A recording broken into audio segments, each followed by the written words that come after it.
Greetings, vloggers, followers, and potters. Dustin here from Dustin's Dynasty with the second half of this week's vlog. So today we're going to talk about autism and anger management, or just autism and anger in general. Um, you know, sometimes somebody asked me today that is autism related to anger? Do people get angry for autism?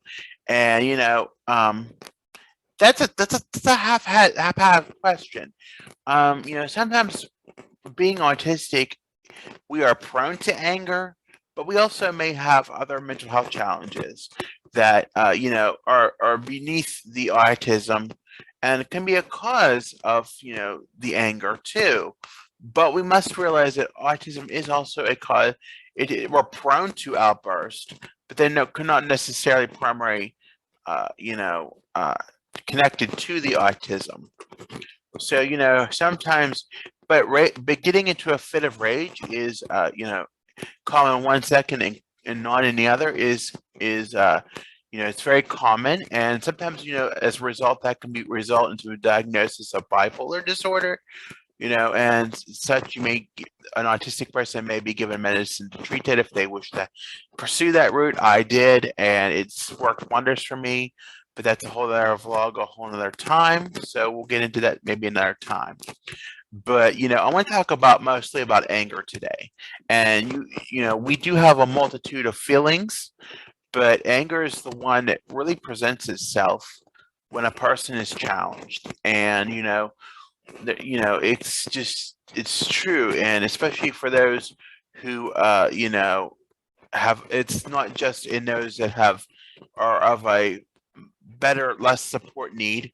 It's also those who may need support to not understand what they're going through. So some of the reasons, there's 6 here, but I'm gonna take them slow, and we're gonna talk about them in the process. So the first one is being swamped by multiple tasks or sensory stimulation. So when somebody is multitasking, and that could be maybe 3 or more things. For me, it's sometimes 3 or more things. I get overwhelmed and I get angry. And I don't get angry to the point where I used to just throw things or stomp the floor or do things. But sometimes it's just it's challenging. And many times autistics cannot do 3 or more things, and it can be challenging for us to withhold all that information and at the same time do them. And it's common misperception, so to say, that we have excellent memory banks. Should be able to withstand being told multiple tasks, and sometimes it's just the process that we have to process that those tasks being done can be a challenge for us. And it's just challenging to process multiple tasks at the same time. Also, when we have too much sensory input, such as alarms, or screaming children, or babies, for example, or dogs, those could be a very triggering thing for us. Even so, I don't so much lash out when I have triggers such as a dog or an alarm or a baby, for example. Them are just some of my top triggers, to name a few. But I don't lash out. I try to cover my ears. But if it can be minimal to some, but people expect us just to do that. Sometimes having that issue is just it's like 10 times worse in our ears than it is in a neurotypical person's ears, and that can be very challenging, to say the least. It's very strong, and it's very piercing, and it's like a shrill sometimes. So just keep that in mind. There are videos out there to give a perception of what it's like to have hyper hearing and be sensitive and have sensitive hearing. So just be aware of that. The next one I want to get into is other people's behavior. So an autistic individual may take great offense to insensitive or sarcastic comments that that most may judge as light humor. Being ignored, whether for purpose or by accident, is a prevalent trigger as well. So, sometimes, the behavior of others and how they push buttons, you know, um, in an insensitive or sarcastic way, um, can be very challenging, very triggering for us, and it can make us very angry when people call us out on things or make a comment about us. For example, one of those examples is me being overweight. Sometimes, I want to take the one takeaway I want you to get out of this video is when we're talking about anger and autism, one of the worst things you can say to an autistic person is comment about their large size. Now, granted, I know I am of a large size person, but but what I don't, I know I need to work on it. I know it's a hard thing. I know it's a challenge. The last thing I want is somebody to tell me that I'm too fat or I have a big belly or I need to work on it, because that will intensify my feelings, and I will get angry with that person. And I don't intend to get angry with anyone, but when I get angry, then it brews out some nasty words, and then it brews, and then once you mask those thoughts or hide those thoughts until you get to your safe space, you can let them out, and it can be a very dangerous thing where you take the anger out on you, yourself, the autistic individual, or the environment that which you are in at that time. So it's very important. You know, so and another example of that would be like when I was in an emotional support classroom from third grade, all the second quarter of third grade, the whole way up to eighth grade. And as a result, I was with the same peers for about those 5 years, 6 years of school, and we knew, and ironically, we all co-regulated off of each other. The same 10 or 12 boys would co-regulate off of each other, and as a result of that, we would trigger each other's feelings or know how to trigger each other, and it would be very complicated to cohabitate in a classroom, especially a small classroom, when all we were doing was setting people off or causing them to spiral into meltdown. And it wasn't just autistic people at that point; it was people with other emotional challenges as well. So, but me being autistic, it triggered a lot of things, and up to the last 2 years when I was with these young men. It was very challenging to get through school sometimes because I would eventually mask that feeling up and then let it all out when I got home with my parents, and that would cause a very great hardship on both my parents and myself. Sometimes I couldn't withhold it, and as a result, I would get very angry and lash out. Granted, I never hit anybody.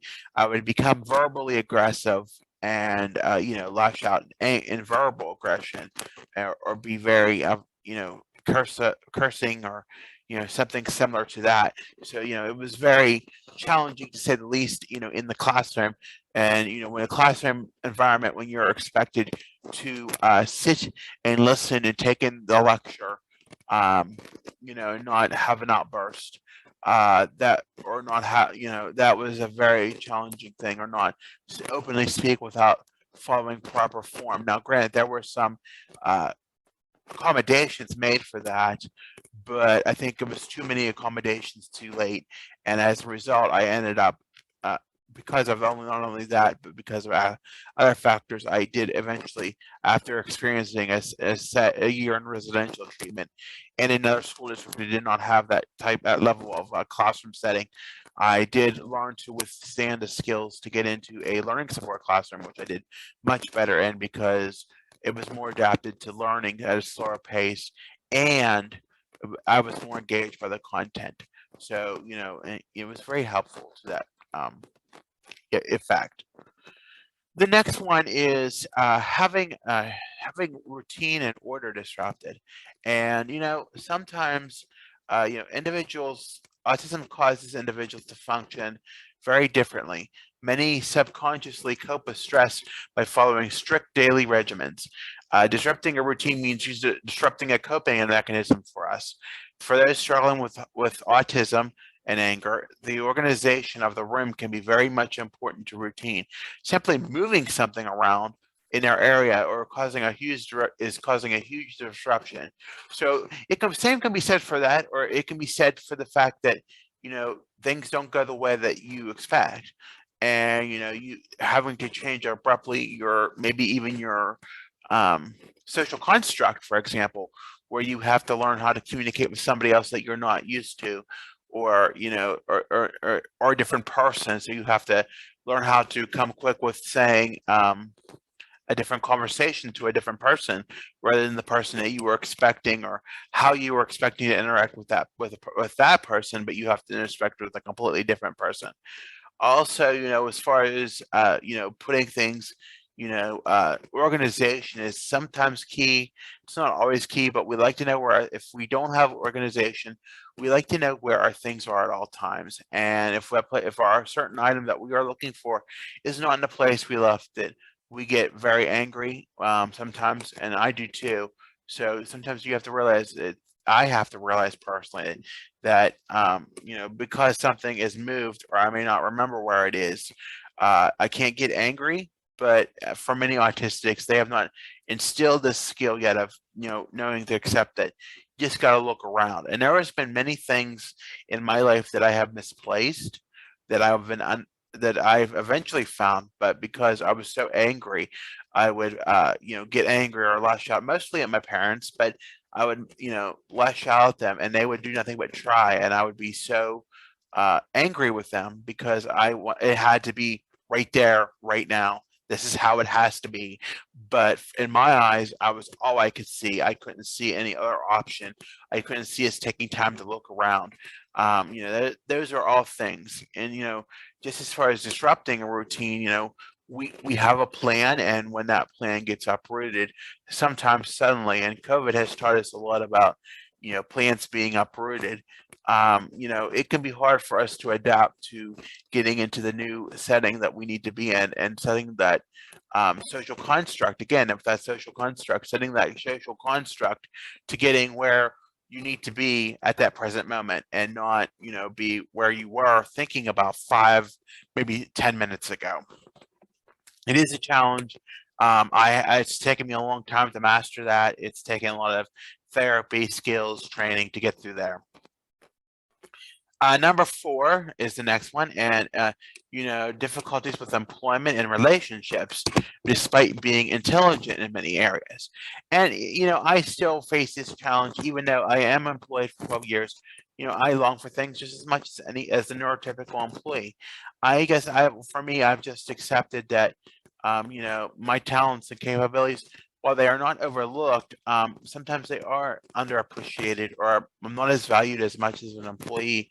Although I'm thankful. I have some people in upper management who are thankful for my work and my presence. So, to the other employees in other that are on my level or on adjoining levels, that they there is sometimes a disregard, but I know that the people who are in focus and who have the knowledge for my work, and who need to be involved in my work, are behind me, and I guess that's a blessing in a way, and that's probably why I have my job so long. And they understand my needs too. Not many employers will empathize with an individual's needs, and I see it every day. I've seen it not just only in people who are autistic, but people with all sort of needs for jobs with individuals with disabilities. And it is a challenge, even from not from workers, from the frontline workers, to those who are supporting them, to those in management, and to those who work alongside them. It can be a challenge to understand, and that the unwillingness to learn is a big challenge as well, and the unwillingness to accept that the things are not all on the same level playing field, and it can bring up a very dicey work environment in many places, where it can challenge that working relationship, and as a result, many autistics have a hard time retaining jobs because of issues with long-term stable capability and stability with relationships with coworkers, management, and the acceptance and understanding of autistic individuals. On the other side of the coin, having a relationship, um, you know, that can be very challenging, and I've probably spoken on that more than enough in vlogs and blogs too. But sometimes when we have a relationship that is challenging, it can cause us to get angry. And as a result, I'm not going to harp too much on this, but the last few years I've been in some relationships that were very toxic and very challenging, and very broke my boundaries a lot. And I had to build those boundaries. And until I built those boundaries, um, it caused a lot of grief and a lot of hardship. And I did lash out angrily at family, at those close to me who called it out and said I was not having a good relationship, or it was causing all this hardship on my family because all I cared about was that other person, or I wasn't in a happy place. So if I wasn't in a happy place, I couldn't interact well with them, and I didn't have a positive return value on my family. And it caused a lot of challenges, it caused a lot of heartache, it caused a lot of grief. But finally, I'm glad to say that I'm back in a good spot. So I've learned my lesson about that. But it's very important to be aware of being a friend, and what that involves. um Sometimes we have another issue. This is number 5: the intolerance of imperfections of others, both mentally and physically. The individual may have stressors that are indirectly caused by other people, such as your big noses, or high pitched voices, or people who just speak too fast may be another. But allowing them to express their pet peeves may result in further understanding. So sometimes people with other challenges other than autism, or have comorbidities than the autistic in autism, their other challenges may present more than the autism itself, or they just may present more overall than autism. And sometimes it can be hard to see past that challenge of what that other person is facing, and they will call them out on it, or they'll be angry, or they don't want to deal with it. And sometimes they'll just get very they'll get very standoffish, or they'll just passively walk away from it. And that's not the way to act when you're told to be kind to everybody. It's just a challenge. The last one is building up of stress. So everything, I always say everybody has a boiling point, and everything of those 5 previous listed steps, that cause anger, such as multiple tasks, sensory overload, other people's behavior, your routine being disrupted, employment and relationship issues, imperfections, they're all steps towards managing anger. And if you don't manage your anger, dealing with that build up stress, autistic individuals must be taught how to process their stress and their emotions so that they do not get out of hand and become what we call the Coke can effect. And I had that experience in school growing up, that I would hold in all my emotions and all my feelings until I came home at the end of the day. And who's at home at the end of the day? In most common families, the parents. And when I was who I lashed out at many times, and we would have severe meltdowns for hours sometimes. And even into my teenage years, we would have meltdowns where it would cause a great deal of undue stress and hardship because I couldn't navigate my anger and not process it. And I'm not saying that at 36 that I'm still perfect, but I'm a long way from where I was, even 5 years ago, or even 10 years ago with that. But we must learn how to process. Understanding that understanding anger is only the first step, and the next step, you have to change your approach towards anger management. You have to understand what causes the anger, and how can you prevent an outburst. What are some of the issues, the triggers that prevent these outbursts of anger from happening. If you live or work around someone with an autism, you have to take steps to be empathetic and consistent in the behavior. Results in a better environment with everyone involved. um, you know. So you have to realize all those things when you have anger, and you can't The thing about anger too is if you're looking at it from a person who works with autistic individuals or knows autistic individuals and they continually lash out at anger, you cannot use that as a way of holding a grudge against them because they are angry. There's going to be always a boiling point, and you don't know when that boiling point is going to be. There may be a number of factors that may cause a lot of issues with any of those 6 issues that you know that will result in a meltdown occurring. You have to look past the anger when you look at an autistic person. You can't just relate that anger and say I'm done with this person because they get angry or volatile. And sadly, with a lot of things that are designed to help people with disabilities, having angry outbursts is one of the ways that is a way for discharge or discouragement in many instances. So the key is you have to work at getting that anger out of control, under control. I'm sorry. You have to work on getting that anger under control so that artistic people can function in times when they need to, and in times when they need to let that anger out or have time for them to otherwise channel the other anger in another way that it's not as intrusive in the public eye or in a place where it happens routinely, or that place where a person is not where where anger is not the expected behavior, so to say. So with that being said, I want to thank you for listening. I think it was a very informative, topic, and I want to thank my friend for bringing that up because I think I never thought of it being that way. But seeing it from another person, that really brought some light to the situation, I think, and had me do my research about it. So again, I want to thank you for listening. As always, be sure to follow the like or dislike the video. If you'd like to see more content, please tap the notification bell. Be sure to subscribe to my channel if you haven't already.